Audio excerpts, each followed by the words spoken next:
All right, let's jump right in. We're going to talk about something that might totally flip the script on how you see yourself. It's this idea of the gift of being too much. So let me ask you something straight up. Have you ever been told you're too much? You're in the middle of being really passionate or thoughtful about something, and someone just hits you with that. It kind of stings, right? Lands with a real thud. Yeah, and that too much label, it usually brings its friends along. You might get hit with too intense, too sensitive, or too emotional. Or maybe for you, it's too curious or too idealistic, even too passionate. And let's be honest, they're not meant as compliments. They're basically signals telling you to dial it down, to shrink a little. Okay, but what if that's completely wrong? What if that's not the whole story? That's what we're going to do here. We're going to look at this from a totally different angle. We're going to take those things you've been told are flaws and shift them right over into the features column. So here's the big idea, the central pivot. What if being too much isn't a bug, it's a feature? Think of it like you're running on a different operating system. You're not broken, you're just wired differently. Wired for more input, deeper processing, the whole 9 yards. Now, there's a term for this kind of wiring, and it's giftedness. But hold on, it is super important we get this right. This has nothing to do with being smarter or better, not at all. It's really a term from psychology that points to a kind of neurodiversity. It just means your brain is built to experience the world with a whole lot more intensity, complexity, and depth. Okay, so let's break this down. What does this actually look like?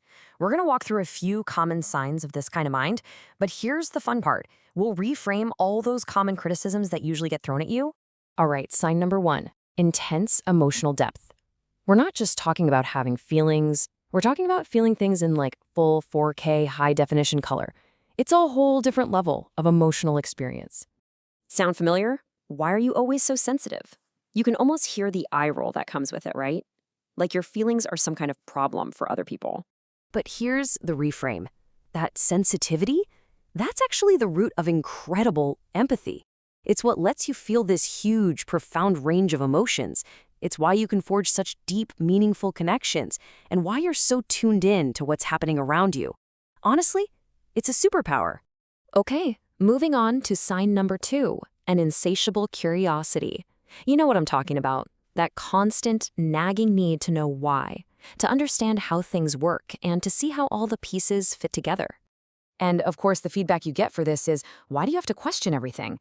It gets framed like you're trying to be difficult or you just love to argue, when really, you just need to know. But that questioning, that's not being difficult. That's the engine of insight. It's not about being a rebel. It's about a deep, powerful drive to actually understand. This is the very thing that lets you see connections others miss.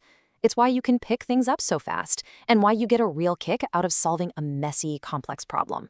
And that actually leads us perfectly into our third sign, which is this deep, powerful drive for authentic connection. We're talking about real, meaningful relationships. And what's the criticism for this one? Oh yeah, you're always oversharing, or maybe you've been told you get too deep, too fast. It's that classic complaint when you just skip the boring small talk and go straight for what matters. But again, let's flip this. What if it's not oversharing? What if it's a search for what's real? The gift here is authenticity. It's about wanting relationships that have depth and honesty, not just surface-level chatter. It's about a hunt for truth and meaning in how you connect with people, and you'll often find it's linked to a really strong sense of justice, too. So, okay, we've gone through all these reframes. What's the big picture here? The point of all this is not to just slap a new label on you. It's not a diagnosis. Think of it more as an invitation. An invitation to give yourself permission. That's the real goal.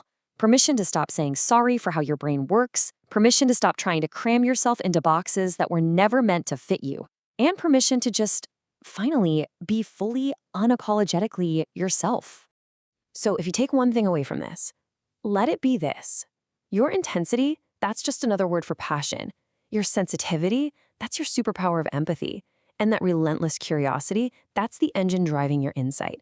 These are not flaws. They are not things you need to fix. They might just be your greatest strengths. And I'll leave you with this final thought.